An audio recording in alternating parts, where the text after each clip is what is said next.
So, I frequent the thrift shops sometimes, especially nowadays, because we are looking for little knickknacks to prepare for our wedding. And, well, I'm not really looking so much at the wedding stuff as much as looking around for little things that might relate to Go, perhaps. My luck hasn't been very good. But this past week, I did find a shogi board for $3. It is a Daiso brand, I think. It says Daiso on it. And it's like a little folding magnetic board. I opened it up and I checked all the pieces and looked. And I don't know any of the pieces. I don't know how to play shogi. But I saw like a count of how many pieces should be in the box on the cover, and I just matched up the characters roughly. I just kind of counted, making sure that there were four sets of four, 3 sets of 2, and a set of 18 pawns, and they were all there. So I picked it up for $3, not bad. And it was a bit of a coincidence because I recently also came across shogi manga called March Comes in Like a Lion. It's also been turned into an anime, but it's a shogi anime and manga. And that was at a library, and we checked it out, and I've been reading a little bit of it. Haven't gotten super far into it. But shogi's just kind of been entering my life a little right now, so I thought, hey, you know what? Let me try learning again. Let me try learning, because there's so if you've heard of Lichess, lichess.org, which is a free alternative. Well, I mean, chess.com is mostly free, but Lichess is open source. There's also a Lee Shogi, and you can go there and there's tutorials to learn how to play shogi. And I went back and I tried to learn again, and I had more success with it this time than I did the first time. But man, it is hard. I mean, it's like learning a new game in another language. That's kind of what it is, because you have to recognize all the characters. It's not pictographic. I don't know if that's the right term if you're referring to the pieces. But as you know, a shogi set, it just has a bunch of Japanese characters on each of the pieces, and that's how you're supposed to identify them. Similarly to Chinese chess and Korean chess, Jiangqi and Changi, they're just written on the pieces, which not as international, right? It's not as an international game if you're gonna write those characters on the pieces to distinguish them. So that's a challenge to start off, right? That's the first challenge, just memorizing the characters. And there's variations. Like sometimes there's like a character above a character. Sometimes there's like a simplified version where just like one character. So you got to know the difference. And then on top of that, it's different from chess because the pieces can come right back on the board. And oh man, it just becomes such a confusing, and it ramps up quick. I'm like staring at this super simple position, and I'm just like, all right, that is the gold general. And then if you go into that section over there, it turns, well, I mean, that one's a gold general, but I also have a pawn that if I go and promote it, it turns into a gold general. And I also have a bishop that turns into a dragon, or is it the rook that turns into a dragon? I don't know. They promote into different pieces. And then when you capture pieces, you take them for yourself and you can drop them like an airdrop, like of a paratrooper onto the board. And so it's just this huge network of, it's like 3D chess, honestly. Like, it's like 3D chess without being 3D chess. The closest thing to 3D chess without actually playing three-dimensional chess, that's shogi. So if you like that kind of challenge and you just want something very difficult, I would recommend shogi. I wouldn't recommend Go as like the most difficult thing. Go seems so simple in comparison to shogi. I don't know if that's my bias. Go is definitely difficult and complex in terms of the actual gameplay, But getting started, getting booted up in shogi, oh man, that is a hurdle. That is a hurdle. I'll keep working at it. I'll see if I can get anywhere, but I think it's going to be even harder to find a fellow shogi player than it is to find a Go player. So Go will remain my main game for now, but I love board games in general, and I especially love games with history, abstract strategy games like shogi and Go. And so I'm going to continue my journey and pick up these random board games along the side, but Go is my main passion. And you're listening to Starpoint, the show about Go for Go fans away from the board. Now, let me ask you something here. Enough for the shogi talk. Tell me, does this sound like you? You want to get better at Go. I mean, who doesn't? If you're a Go player and you don't want to get better at Go, I think you're among small company. You do some sumego or life and death problems on your phone while you're on the toilet, or waiting in line, or in your car while idling, waiting for gas to pump. That's the kind of life and death life you have. You play some correspondence on your phone. Every now and then, when you have a little time, you might crack open a Go book. Every now and then, you might watch a Go video. Maybe you might play it in the background while you're doing something else. Every now and then, you listen to Starpoint. You have thoughts like, I should play a live game one of these days, or I need to study more life and death. But you don't seem to have any real discernible progress. Now, if my assumptions are correct, that sounds like a lot of you. If my assumptions are wrong, then I'm alone in this, because that's exactly who I am. I love Go. But I think there are a lot of Go players who love Go passionately, and yet they don't really commit to the study of the game and apply themselves in order to get better. So, I think that you need to take some action in order to change that. Make a regular study schedule. Why? There are many reasons to make a regular study schedule instead of just winging it. First of all, if you carve out some time in your life for study, that's dedicated time to that study. It's different from distracted time. If you're dedicating time to it, your full energy and brain capacity is being used to codify everything you're learning during that time. Distracted time, you're multitasking, you're conversating with somebody while you're doing a sumego problem, getting distracted, going in and out of it. You're listening to music, somebody else is talking, you're watching something on TV, and it's just not optimal for learning, and your brain probably won't soak in the material as well. Another reason to make a regular schedule is it's just good discipline. As Go players and Go students, I think discipline is highly needed in order for you to improve. And so just having a regular study schedule shows that you can commit and have some discipline about your studies. And discipline goes a long way. I think anybody who is a professional athlete or musician or artist will agree that you need some amount of discipline in order to master your craft.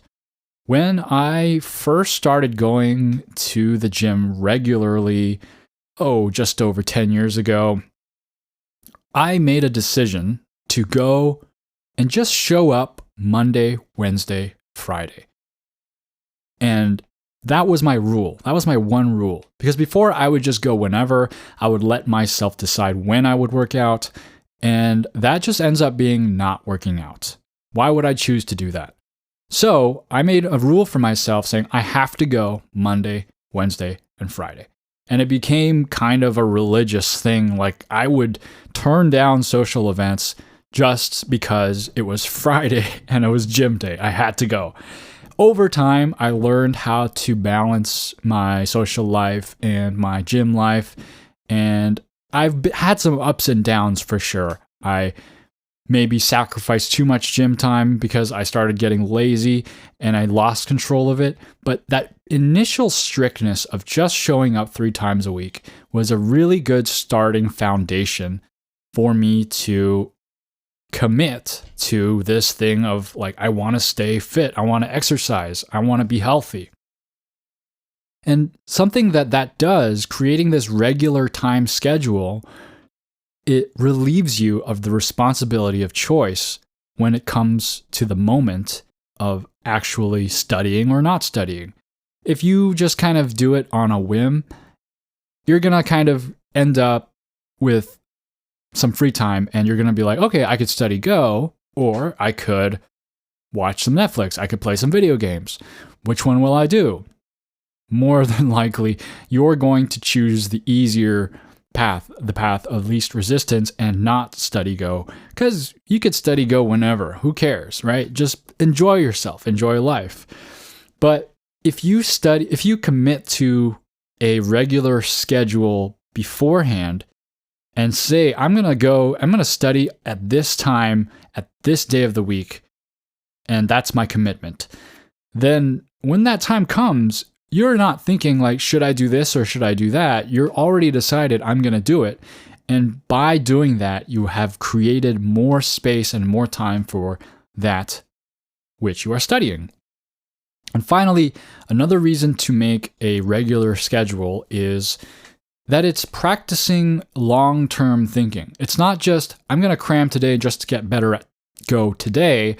It's committing to a longer term and saying, you know what, in order to get better at this game, I can't just study one time. I have to study regularly over a long period of time. And by doing that, you are planning for a long-term future where you are a stronger player.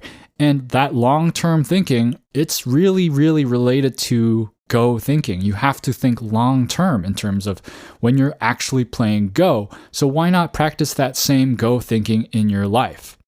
Now, some of you are agreeing with me and really motivated and revved up and ready to go to make a regular schedule.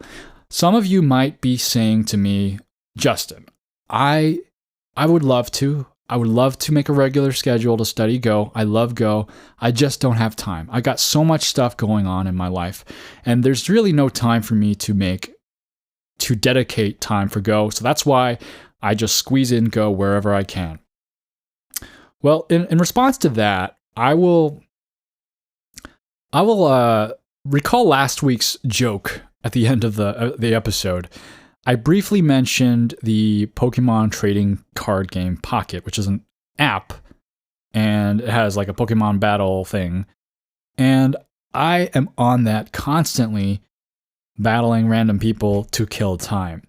And I thought to myself, what if instead of playing Pokemon all the time, I spent all that time doing life and death study?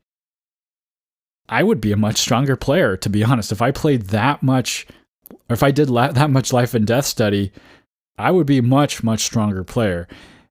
It's just that when I try, it exhausts my brain so quickly, unlike the Pokemon game, which is like, it's just a super zombified, zombie-friendly game where I don't have to think much. Although you can think a lot, as you may have heard from the joke. But it's like easy thinking. It's like, it flows. I don't have to like be uncomfortable in my brain. Whereas Go, when I do a life and death problem, a lot of the times I'm just kind of like straining and I'm like, this is uncomfortable. And I just pop out of the study mode and I just go do something easier. But if I were to somehow motivate myself to spend all that time that I'm playing that game on my phone, I would be better at Go. And so ask yourself, do you have a time sink like that? Do you do something on the regular just whenever you have any free time that just soaks up all of your time? The big one is like TikTok and YouTube, Reddit, things like that, right? We're always just kind of defaulting to consumption of easy consumables in media on the internet, and all that time is pretty unproductive. Although, obviously we learn things when we do that sometimes, and it's a it's not like you should stop doing that completely, but it should maybe inform you about how much time you really have. You'd be surprised how much you can get back from all of that time, because people make excuses about things all the time. I see people on our guitar, the subreddit for guitar, and they're always saying things like, I need a better guitar in order to be a better guitarist. Like, I don't know, I'm about to start, but I don't really think I have the right equipment. It's not sounding right. And they're saying that they're too old to start. And they have all these excuses as to why they're not taking guitar seriously or why they can't get to the next level. And I kindly remind those folks that Jimi Hendrix started off on a literal broom. Like, he had no guitar, he had no money for a guitar, and so he just had a broom, and he would spend hours playing a broom. You realize that a broom isn't a guitar? Like, and then he upgraded to a one-string ukulele that was found in the trash. And that path that he took after that led him to being, basically one of the greatest, if not the greatest guitarist of all time. So don't make excuses for yourself if you really want to be a star Go player. Of course, not everybody has to be like a 9-dan player, but I think all of us would like to get a little better. So maybe in moderation. We don't have to be Jimi Hendrix. We don't have to be playing Go with a piece of cardboard. Although Go is actually a lot easier to improve at than guitar without the equipment, right? You can draw Go positions, and you can literally play with stones, like stones that you find on the ground. So we have it better than Jimi Hendrix did with his broom. So if you don't make this hard schedule for yourself, one that you can really stick to rigidly, it'll be very, very difficult for anybody to choose to study Go, especially when it starts to get difficult. Of course, in the beginning, or when you're excited about something, it might be easy to get passionate about it. But without the actual schedule that you've committed to, it's going to be hard to stick to it. It's going to be hard to sink in that time for Go and actually make progress. Maybe not. Maybe some of you are doing just fine. You're like some high-dan player and you just kind of casually took upon the game and you just were natural at it and you kept on going. Great. This episode is not for you. This is for those of you who want to make time for Go and just have never really stuck to a regular study schedule. So let's start the study plan workshop. Lay out all the 7 days of your week, Sunday to Saturday, or I think in Europe you guys go Monday to Sunday or something like that. I don't know. Use like a journal or an agenda or a just a Google Doc or spreadsheet or your phone calendar, whatever works for you, whatever feels natural to you. I prefer the spreadsheet method, very, very flexible. You can sort things, but you may not be proficient at spreadsheets, so whatever works for you. So after you have some kind of format for the 7 days of your week, block out all the non-negotiable times where you're going to be busy. And please be very conservative about this. Don't go like, oh yeah, I got to watch Netflix from 6 to 10 p.m.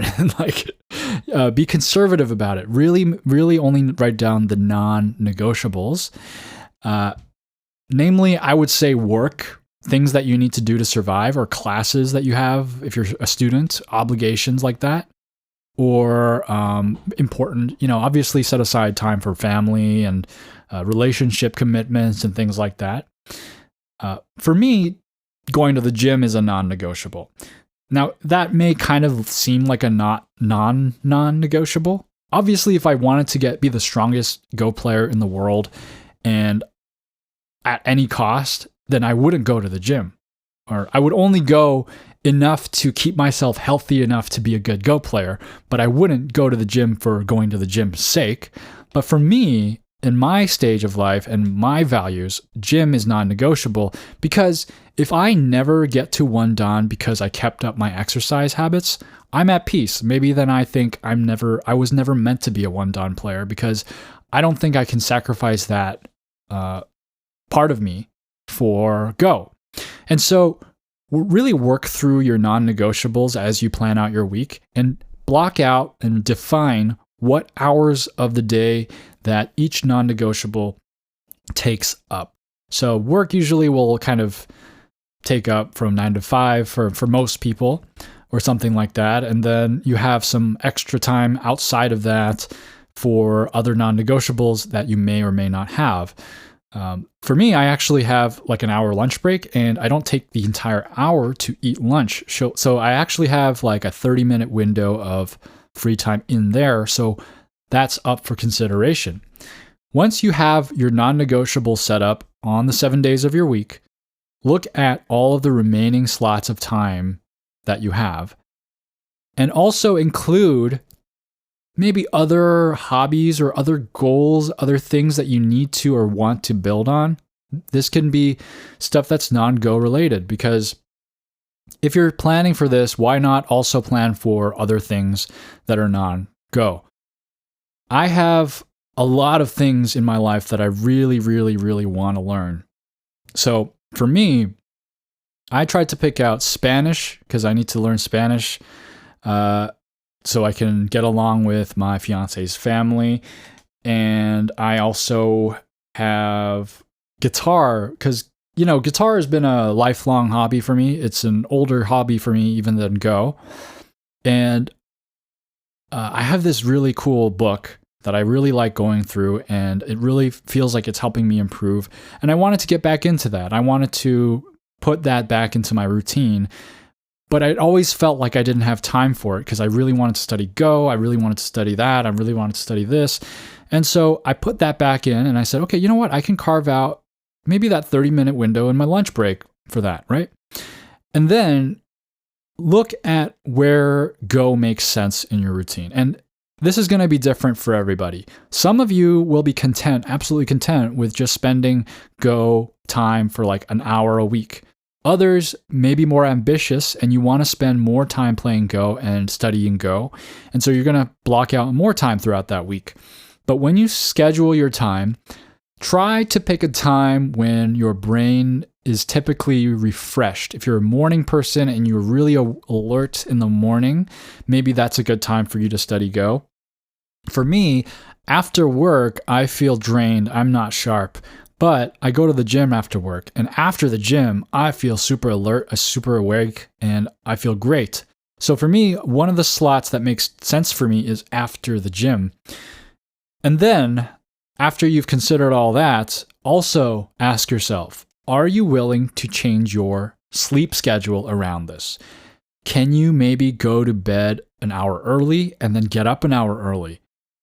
Think about that. That's a tough one. I have been trying to get up early to study Spanish, and it's been working out not the best, but it's been doing something. I love sleep. I'm a napper. I love sleeping in. I love sleep so much, but I really want to learn Spanish, and I try to carve out some time in the morning, and I snooze a lot, snooze halfway through the time that I allotted for it, but I am getting a little bit of Spanish study in, more than I had beforehand. So now you have a Sunday to Saturday plan for what you have throughout the week. Try to stick to your plan. Remember what you have, and then look at all the Go slots you have, and now you can kind of decide what you want to do during that Go time. Now, this is going to be probably some stuff for another episode, but the basics are you can study like tactics, like life and death problems, and you have many ways to do that as well. You can go on 101 Wei Chi or Sumego Hero or blacktoplay.com. You can study Tsuji, right? There are so many things, and you can even use books to do that, right? You can use the Tsuji book or a life and death book, graded Go problems for beginners, things like that. Then there's obviously games. You play games and you review games. Those are the two main things that you do with games, and those are pretty easy to approximate how much time those take. And then you have Joseki study, studying and memorizing pro games. There are a lot of ways to study, and you can make this as formal as you want it or as casual as you want it. I think if you're feeling overwhelmed by all this planning and you're not really much of a planner, I mean, you're probably gone already if you're not much of a planner. I'm not much of a planner, actually. I'm sounding like a planner throughout this episode, but it doesn't come naturally for me to make plans. But I think after so many years or months of non-progress, I start to buckle up and buckle down, and I make a plan, right? If it's needed, I will try to do that. And so the subjects, you can kind of formalize it and be like, okay, Tuesdays are going to be tactics and Joseki, and Wednesdays are going to be games, and then on Thursday I'm going to review a game. You know, go super insei on it like that. But or you can just be like, I'm going to just study, go, and do whatever I feel like on that day. Or you can do something else. Like you can be like, okay, on Thursdays I play games, on Tuesdays I review games and do life and death, right? You can kind of make it like that and find the balance for you, what works for you. I think what you want to study is going to be different, and what you need to study is going to be different for every player out there. And so you're going to have to try to adapt to that and adapt to your own needs. So for me, I'm hoping to try to get a game, at least a game a week, and then have some other time to study that game or do some other life and death problems. Coincidentally, I actually have played a couple more games since I last reported to you that I won that other game, and was super excited to share with you that win. I won the next 2 games on Fox, and these next 2 games didn't feel as like, I mean, obviously winning's great. Like I love winning, but they didn't feel as hard-earned because sometimes you win games and they're not necessarily like a struggle, and they're more like you kind of played solidly and you deserve the victory, and your opponent just didn't really challenge you enough. That kind of win. So although I'm very happy that I won, I'm waiting for more of a struggle game that I can kind of get through, and inevitably I will lose. So there's that. But been really enjoying getting back into the games. It's like it takes up your whole mind. It feels so different from just playing correspondence. And I've been getting annoyed at my correspondence games. I've been making some mistakes and paying for mistakes that I've made in like previous weeks, right? Because it's like you're like playing this game and you're just like, oh man, that's not a good position at all. And I swear I wouldn't do this today. This isn't how I would play today. So it just sucks that I have to deal with the mistakes that I made like a couple weeks ago. But and then the live games are more just like, you know, you play for today, and then you make your decisions today, and that's it. So hopefully you were able to follow along, and maybe if you're listening while you're on a car ride or doing something else, you can kind of make a mental note of this. Because I really recommend, instead of just like thinking about the days of the week and saying like, oh yeah, I have some time on Wednesday, I have some time on Tuesday. Instead of doing that, I really recommend writing it all out so you can really see a clear picture of your week and what the week usually goes like. And I think it'll really help with scheduling some Go study time. So hopefully this inspires some of you to carve out some time for yourself to study Go. And by being so regularly studious, you can actually achieve the rank that you want. Let's learn to watch Pajuk TV. So last week I told you about a really cool Go term in Korean, 나릴자. And this week's term is equally cool. It's the term for large knight's move, 나릴자 being the small knight's move or the regular knight's move, I guess. And this term is 눈먹자. And why 눈먹자 is also cool is because it's also based on a Hanja character. If you remember last week's character, 나릴자 is a Chinese character which looks like 2 boxes on top of each other, and those 2 boxes you can find in the middle of the knight's move. The nunmokja is also a Hanja character, a Chinese character, that is 3 boxes stacked on each other. So if you look at a large knight's move and you look at the boxes it forms between the 2 stones, that looks like the character called nunmokja. And so that means large knight's move, nunmokja. You know, when you're planning this schedule, it can be really challenging sometimes when you have particular vices that you just don't want to give up. For me, it's like I really like watching hockey games and I don't like missing them. And so that takes up, you know, they're like 3 games or 4 games a week sometimes. And that can take up a lot of the week if I'm watching like a full game on those days. Hockey season's coming to an end, so I will have more time to study Go. But you can really just be as strict as you want with yourself with this. The thing is that being prepared and actually having the foresight to plan and commit, saying, oh, I will study these days, but sometimes I may miss, that's better than just winging it all the time. And I think you can make some progress that way. So, I mean, we're mostly, I think, going to be adults with busy lives listening to this. So hopefully this kind of study plan can at least help you get a little bit more Go and more regularity with Go study into your life, and that can help give you some progress. It's time for the DDK Advice Corner, and the tip of the day is evaluate the win condition. So listen up, this one's really important. When you're playing a game, I think it's easy for us to fall into the trap of just playing quote-unquote good moves that you should play, and maybe you're very sure that they're good moves.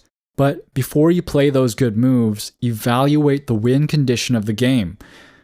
Meaning, if you're trying to save a group, maybe you have a move that allows that group to live. Ask yourself, does that group need to live in order for me to win? Or if you're trying to kill a group, and that group can possibly be killed if you try, ask yourself before you try killing it, does that group need to die for me to win? Or is there another way to win? Instead of just going kill, kill, kill, or even just live, live, live, try to evaluate what you really need from the game in order to win. Don't just blindly play those moves because you think you're supposed to. So question yourselves before you play your moves. Do I need to do this in order to win? Do I care about this? It's a good way to zoom out and allow yourself to think about what you're actually trying to do with the game, which is actually win the game. It's not just about playing good moves locally. It's about winning the game. So try to zoom out and understand what the win conditions are. And now it's time for listener mail. Merrick writes, "Hi Justin, I love listening to your podcast while doing chores. I even repeat older episodes. Thank you for your good work." That's really cool that you repeat old episodes. I've only re-listened to a couple of episodes, and I'm getting to the point where I'm forgetting if I've talked about certain things. And so it's really cool that you listen to older episodes and there's some replayability with them. Regarding episode 79 and different ways to learn and improve, I love learning Joseki, but I hate Sumego, and it shows in my games. For example, my brother doesn't know any Joseki, but still is a 5Q. I am a 15Q. When we play, I tend to lead by 5 to 10 points when the middle game begins, but then he crushes me brutally and I lose by about 60 to 70 points. But when I started doing Sumego regularly, I got better in the middle and end game. So even though it's no fun at all, I try to incorporate at least a few minutes every day doing Sumego. I was with you for a while. I really was more inclined to love Joseki and hate Sumego, but I grew to love Sumego, and it really grew on me. Doing more, especially the easier problems, to just kind of feel like I can flow with it more, it really helped me see the beauty of Sumego. Sometimes you just come across a problem and the solution is just so wild and pretty, and it's really fun once you get into it and you've done more problems. So I would say stick with it. Good job in actually seeing that that's your weak point. And if you keep doing it, I bet you can beat your brother, because you'll have the Joseki advantage already. In an interview with Lee Sedol, he said that studying pro games is one of the best ways to get better at Go, but you shouldn't just skip through the moves. He recommends taking a few seconds every move to try guessing what the next move is. And if your guess differs from the actual move, take another few seconds to think about why your move differs. Try to find out what the thought process behind that pro move was. I think studying pro games is a good way to improve, but what about memorizing pro games? Would you recommend it to a DDK? Keep up the good work. Best regards, Merrick. Thanks for your listener mail, Merrick, and thanks for listening. So, I think that obviously I've talked about memorizing pro games in the past. This is something that I do, and I've talked about the benefits being you become so much more intimate with the pro game, and you don't like forget the moves because you're memorizing it. But I think that for a DDK, it's a tough sell. You got a lot more fundamental things that you should worry about. I would say that it will benefit you to do it. So if you enjoy doing it and you'd rather do it than other things, then why not, right? I think you will become a stronger player by doing that, but there are more effective ways to do it at the DDK level. Another thing is that if you ever listen to advice from top pros like Lee Sedol, they almost don't know what it's like to be at our level as amateurs because they've thought about Go their entire lives. It's like breathing for them. So for them, their advice, you should take it a little bit with a grain of salt because it's like they're giving advice to people like them almost. Although his advice that you've quoted here is very solid, and I've really learned that this is a good way to study because I've in the past just kind of blindly memorized, but actually thinking about the moves each time and comparing and wondering and just kind of letting them sit and meditating on them has really helped me understand the pro games better, and it made me feel more fluent in the language of Go.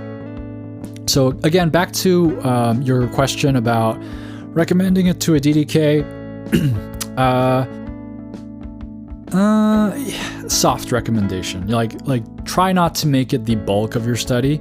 Do it for your enjoyment, but I would say if you really want to get better, there are other ways. And it hurts for me to say that because I think it's really fun and I encourage it. But overall, it's not the most efficient, I would say. Thanks for writing in, Merrick. The Aging Minotaur writes, "Hi, I just discovered your podcast, enjoying listening through the old episodes. I would like to mention something you might find interesting. While you talk about movies featuring Go several times, I don't think you ever mentioned the movie Pi, which was the cult breakthrough of Darren Aronofsky, famous for Requiem for a Dream and later films." Thanks. Well, welcome to the podcast. And if you're going chronologically, hello, if you've reached this point, and it's been a long time since you've written in, but here it is, your listener mail. Or if you've listened to the recent episodes and found your listener mail, hello. I thought I did mention Pi. I know about Pi, especially because Mark Margolis is in it, and I love his performance in Breaking Bad and better. I don't want to spoil, actually. Don't mind me. That's well, I doubt any of you care, but I just got derailed. I'm a huge Breaking Bad fan. I love Breaking Bad. It's like my favorite show ever. But anyway, I love Mark Margolis, and I've heard of Pi. I've seen a scene on YouTube, and I've been meaning to watch it because it looks like it really shows an accurate depiction of what Go is, and just from the short clip that I've seen. So I've been meaning to watch it. It's on my list. So continuing, the Aging Minotaur writes, "Pi is a quite intense and artsy film about a mathematician's descent into madness. It's not everyone's tea, but I personally loved it. And there are some memorable scenes where the protagonist meets his mentor and they play Go. When I saw the film, I did recognize the game since someone had tried to teach it to me when I was a kid a decade earlier. After seeing Pi, I decided to check out Go again, and pretty soon I was hooked." This is why media is so important. It exposes people and makes people think about the game again and then try it out. And that's why it's so important that we have movies and other types of media that feature Go even briefly. And because you see it here, the Aging Minotaur gets hooked on Go after seeing Pi. Continuing, it was my wild student years. Me and my partner spent days just playing Go and listening to early 19th century string quartets. I peaked at 3Q when we lived in Paris in 2005, and I was playing in a club that met at the Café Trois Arts. We called ourselves the Mi Lao Shu, the Mickey Mouse faction of the French Go Association. Me and my partner moved away from France, and I haven't played a lot since then. But next month we're starting a club, and we live in a small university town in Norway. You have quite an interesting story, my friend. I really like that. You have this really interesting. It almost sounds like a Bob Dylan biography thing with the Café Wa or something.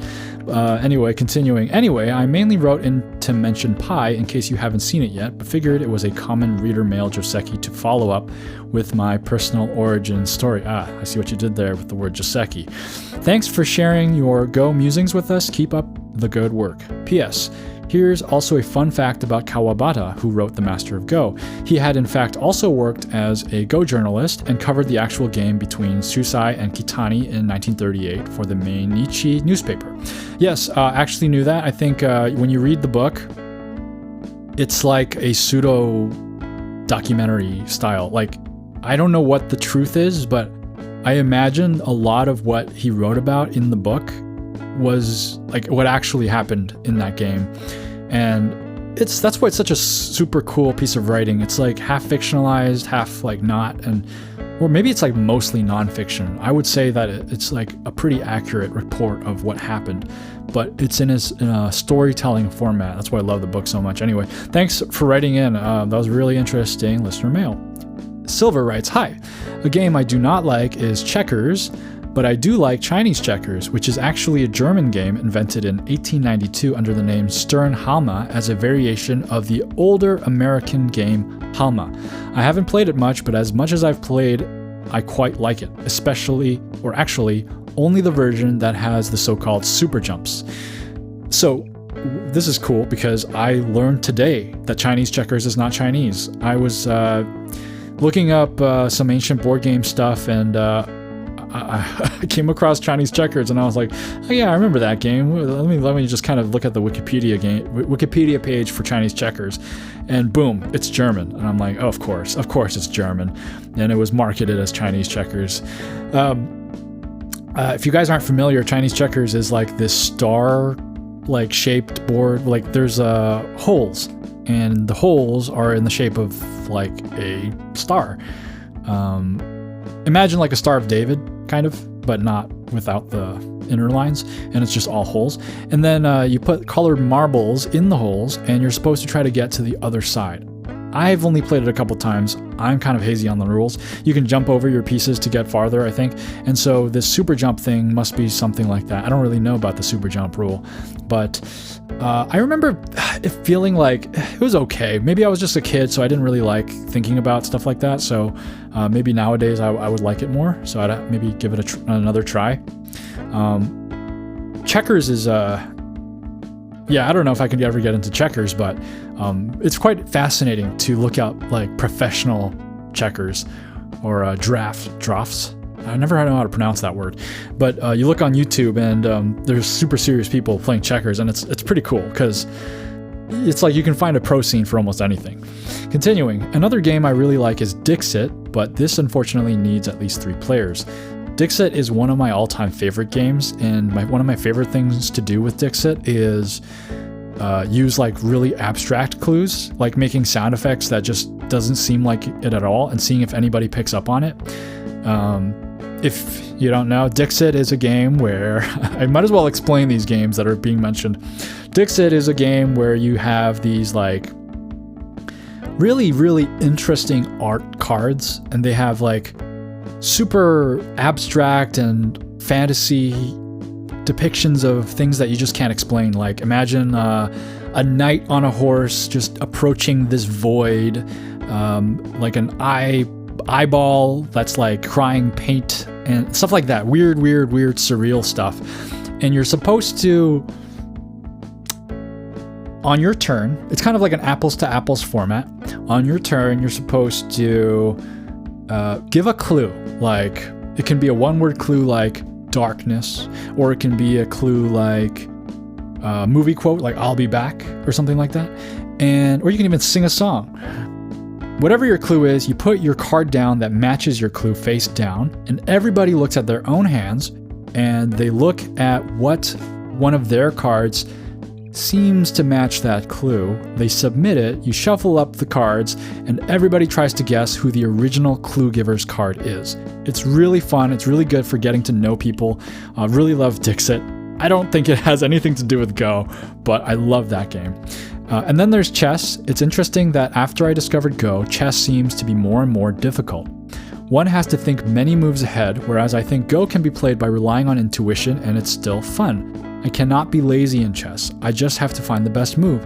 But I can be and actually prefer to be lazy in Go and still enjoy the game a lot. Oh, and there's Gomoku, which I've also played a few times, and it's surprisingly good. If you don't know, Gomoku is just 5 in a row, and you can play on a Go board. Thank you for such a great podcast. I really appreciate it, Silver. Well, I really appreciate your appreciation and your listener mail. That's exactly how I felt about shogi, trying to learn it. Although chess, every time I take a hiatus and I get back into it, I know that my brain is rusty, but I feel like you could play lazy chess. It's just that you'll be punished hard for it. Whereas Go, yes, that's right. The Go skill is like very intuitive, and you have it like deep in your body, and you can just kind of beat new players very easily without having to try very hard, just because of how you understand the game. And that's another thing that's so cool about Go. Thanks again for writing in, Silver.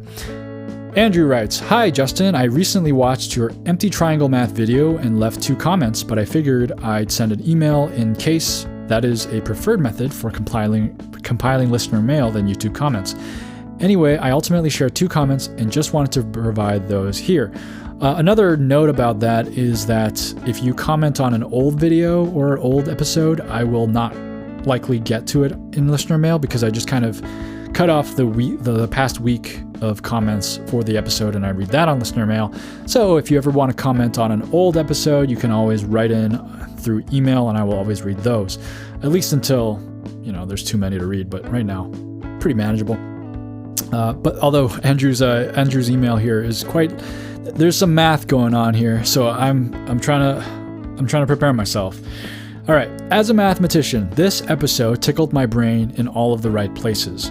Also, to help clarify what you were saying about the number of liberties in an n-stone square group, your formula of 4 times the square root of n is most certainly correct, but an equivalent formulation, and perhaps easier to conceive for some, and technically involves less counting, would simply be 4 times the side length of square. 4 times the side length of the square. Okay, I see what you're saying. Yes. Multiply the side length of the square of stones, the dumpling, and multiply by 4. I hit resume and you basically said the same thing, right? Okay, yeah. I do, however, disagree that the formula breaks down for certain numbers. For example, a square with a side length of 7 stones has a total of 49 stones, and the number of liberties, it's still just 4 times 7 equals 28. So I think you should give your formula more credit, unless you're referring to an arbitrary 7-stone group. I'm going to head home and do some recreational research on the topic because I find this really interesting, but my guess is that there may be a floor or ceiling function somewhere hidden in there. I'll report back with my findings as soon as I feel something interesting to add to the conversation. So what I meant was not the squares. So the squares, I think, work forever, right? The 7 times 7, 49 stones. But I'm talking about like 48 stones. Like, there are different ways of arranging 48 stones or 47 stones, and there's not really a perfect formula because I can't figure out like a solid hard rule for how to arrange those in between non-square numbers, if that makes sense. Second comment on this post now, I went home and played around with this for about 2 hours, and in doing so was successful. I'll explain later how I know I was successful in mapping out all possible distinct shapes up to n equals 6 stones, as well as the number of liberties for each shape and the maximum/minimum number of liberties possible for a given number of n stones, again up to n equals 6. The results are the following, and then there's a whole bunch of math, or I don't know. I don't know if it's really math. It's like listed. It's like a table. N equals 1. Number of shapes equals 1. Oh, I see. You're enumerating the number of possible arrangements, and you're saying the max and min liberties of each arrangement. So n equals 1 for 1 stone. It's just 1 shape, and it's 4 liberties, min and max. N equals 2. Number of shapes. There's only 1 possible shape you can make with 2 stones, and the max and min liberties are both 6. 3. This is where it starts to branch. Number of shapes 2. Max liberties 8, min liberties 7. N equals 4. Number of shapes 5, it jumps a lot. There's a lot of, let's see, 1, 2, 3, 4, 1, 2, 3, 4. I can see, I'm not going to verify, but I believe you. Max liberties 10, minimum liberties 8. N equals 5, number of shapes 12. Max liberties 12, min liberties 8. N equals 6, number of shapes 35. Is there really 35 combinations for 6 stones? Max liberties 14 and 9 liberties as the minimum. Okay, now, as much as I'd like to think this is somehow helpful, about halfway through this recreational research adventure, I remembered a number file video I had watched a few months ago which discussed an ongoing field of research known as polyominoes. Polyominoes. In the interest of academic integrity, I decided to finish my little research experiment before rewatching the video to see if there were any nuggets of insight to help push things along. Enumerating all possible distinct shapes for n equals 6 was not entirely trivial, I bet it wasn't. But I ultimately settled on a total of 35 shapes. Unfortunately, I didn't find anything more enlightening than what you had already discussed in the episode, i.e. a straight line group of n stones yields the greatest liberties, L, and those liberties can be computed using the formula L equals 2n plus 2, and that a square clump of n stones yields the fewest liberties, L, and those liberties can be computed using the formula L equals 4 times the square root of n. So I guess all of this is to say that I sadly don't have much to contribute to this conversation, other than mentioning that the essence of the episode essentially falls under an active field of research known as polyominoes. The link to that video can be found here. Oh, this is great. I will definitely watch this and also share it with y'all. There is a link that was shared. So, TLDR, I failed to contribute anything meaningful to the conversation, but had fun doing some recreational math on a Friday afternoon, and now I have some pretty drawings to show for it. Math is hard, Go is hard, keep listening to Starpoint. Best, Andrew. Thanks so much, Andrew. You know what? That is the spirit of Starpoint. That's exactly what I did to make that episode. I did some recreational math, and I talked about it for that whole empty triangle math episode number 78. So you've just joined me in doing the same thing, and we're just talking about it, and it's just fun. That's all it is. So thanks so much. That was actually great. Hopefully I didn't lose too many listeners while going through that, but we got some more listener mail still to go through. PJ Lonnie Boys writes, Carcassonne is so much fun when wanting a game with regular folks, not Go fanatics. It is my go-to board game, and I imagine the creator was influenced by Go. Yeah, I love Carcassonne, one of my top favorite games. I also like Small World, although that one is that one takes longer to set up. Thanks for writing in. Indignant Divinity writes, I haven't listened to the episode yet, but Hive always seemed like a modern... Excuse me. Boy. I haven't listened to the episode yet, but Hive always seemed like a modern take on chess, rather than Go to me. You have a bunch of different pieces that move in very distinct and clearly defined ways. Some are strict upgrades over others.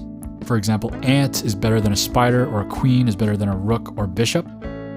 And the goal is to trap the opponent's b/king. You can place the pieces in more freely, like Go, I guess, but once they're placed, the game feels very chessy to me. Okay, and then there's an edit. Finish the Hive part. I agree, the pieces are very nice to hold and drop down. I still think it's more like chess than Go, but your description is spot on. I also want to add that there exist 3 expansion pieces, the Mosquito, Pillbug, and Ladybug, that each add another layer to the game. You can opt to use them or not, but I personally save them for more experienced players. Yeah, that's going to be a tough sell for me, because I don't know anybody who's ever heard of this game in my circle of friends, but I would love to play some variants for that. That would be pretty cool. And I would say yes, yeah. I would say it has that chess feeling too, because it has like the individual piece designs that move in different ways. But there is surrounding, which chess doesn't have, so that's why I mentioned it. Thanks for writing in. Loomis Weasel writes, my school had a new game club when I went there. The club was led by already 2 fun teachers from the philosophy and science clubs. We got introduced to Carcassonne, Ticket to Ride, Munchkin, and Go. Well, what a collection of games for Go to be included in. I was already familiar with the last one because I had already read/watched Hikaru no Go, lol. I appreciate Euro games for having everyone stay until the end and the presence of a wide range of strategies. I love seeing both personality and narrative emerge. I never really thought about that aspect of Euro games, trying to make sure everybody's included to the end of the game. That's a pretty good design choice. And it's pretty cool that they had Go along those games, but it seems pretty different and very I don't know. I'm trying to wonder whether the audience for those games were really into Go, or they just kind of thought that was like the hard abstract game that people didn't really find as interesting. But thanks for your comment, Loomis Weasel. And Nado Sami writes, I always point to Reiner Knizia games and similar tile placement games. Tigris and Euphrates is the closest thing I've found to multiplayer Go, at least in feel. You build big groups, kingdoms, by placing tiles, and these periodically fight in big clashes that leave the board in all new states. It adds some luck and hidden information, but I think that's important in a multiplayer game to reduce ganging up on the leader, etc. Oh yeah, that is a big problem sometimes in games when there's a ganging up on the leader aspect. That's definitely a tough thing. Cosmic Encounter, I don't know if anyone's heard of or played this one. That one I think has a huge problem with the ganging up aspect of it. But Tigris and Euphrates, the way you've described it, it does sound a lot like Go. I've heard of it, I think, but I've never played it. Continuing, tile placement games like Samurai, Blue Lagoon, Through the Desert, and Fjords all give me the feel of a Go endgame. There's lots of areas to play on the board, but which is the biggest? If a move is double sente in Go parlance, so it nets you points and your opponent must respond, it becomes urgent. These games introduce some randomness and introduce multiple players, but they evoke much of the intuitive side of playing Go, while eliminating the possibility of brute force reading. In some ways, they're less stressful and more enjoyable, especially after a long day. Thanks for writing in, and that's definitely why Go is not as unpopular as playing these kinds of highly marketable games that take the burden of thinking off of you by making it more chaotic. And after a long day of like a lot of stressful stuff and thinking, and you're just tired and you just want to relax, you just want to like play some games where you might win because you get lucky. So it's not always time to play a game of Go, but I think you can also play Go without thinking too hard. Once you get some amount of skill and you know how to play the game, you can just kind of lay those stones down without thinking too much. It can be also relaxing. But for most people, yeah, you're going to want to play something more casual like this. Thanks for writing in. Wampy writes, my chess plus Go variant didn't make sense, I guess. I don't know if it's that it didn't make sense. It's just when I'm reading these listener mails and doing this podcast, sometimes it's hard for me to just use my brain, you know? So I might just not be comprehending because my brain's not at full capacity. If you place a Go stone which takes one or more liberties from your opponent, then you get to play a move on the chessboard. There is no specifics about playing a specific type of Go or chess move. Means you need to make a similar move in the other game. Wait a second, are you saying that you're playing Go and chess at the same time? I'm gonna keep reading. If I play 3-4 point and you play a 4-4 point, You took one liberty away from me, so you get to make any chess move. In response, I play some move, which then takes a liberty from you, and I get to make a move on the chessboard. Anytime someone takes a liberty, they make a chess move. Oh, okay. That's interesting. That's like chess boxing, but more interactive, and it's like Go chess. Huh. Very, very interesting. Okay, I'm gonna keep going. Any alternative would be I take the 3-4 point, you take the 4-4, attaching to me, you play a chess move. I play somewhere else, not taking a liberty from you. I don't play a chess move. You decide to take another liberty from me on the 3-3 point. You play another chess move. Okay, you are playing 2 chess moves in a row. I didn't. Okay, yes, I get that. But maybe I have a better setup on the Go board because I have more influence now. Okay, that is interesting. So, let me think. Do you get any bonuses for captures? And, which game matters more? Like, are you trying to win both games? Or just, like, if you win one but not the other, then this is an interesting idea. I want you to try this out. I want somebody to try this out and see if it works and whether... I mean, that's got to be an interesting experience, right? Also, I noted Wampy and someone else, Ferran actually, commented that the video was taken down. I don't know why YouTube does this, but it's taking my RSS feed and uploading the video automatically, and that's the way it should be.